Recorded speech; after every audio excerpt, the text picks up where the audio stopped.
భద్రాద్రి కొత్తగూడెం జిల్లా మనుగూరు మండలం పగిడేరులో పర్యటించారు ఎమ్మెల్యే పావి వెంకటేశ్వర్లు. 4000 ఎకరాల ఆయకట్టు ఉన్న ఊరు చెరువు అలుగును పరిశీలించారు. వానాకాలంలో అలుగు పారటంతో శాంతినగర్, మాలపల్లిలోని ఇండ్లలోకి నీరు వస్తున్నాయని ఎమ్మెల్యేకు తెలిపారు గ్రామస్తులు. దీంతో ఇవాళ చెరువు మత్తడిని పరిశీలించిన ఎమ్మెల్యే ముంపు సమస్య పరిష్కరించే విధంగా అలుగు మార్పిడి చేస్తామన్నారు. అధికారుల నుంచి నివేదిక రాగానే శాశ్వతంగా పరిష్కారం చేస్తామన్నారు. ఇక ఈ కార్యక్రమంలో సింగరేణి ఇరిగేషన్ అధికారులు పాల్గొన్నారు.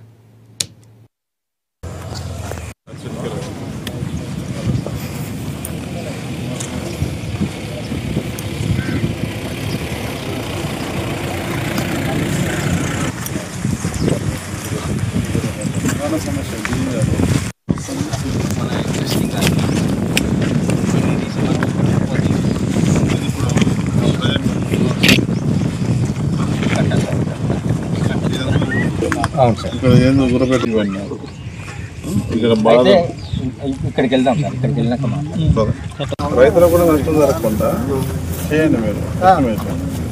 భూములు ఎవరి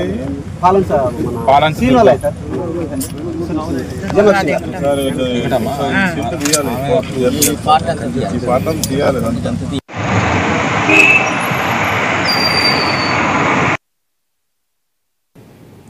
నెల్లూరు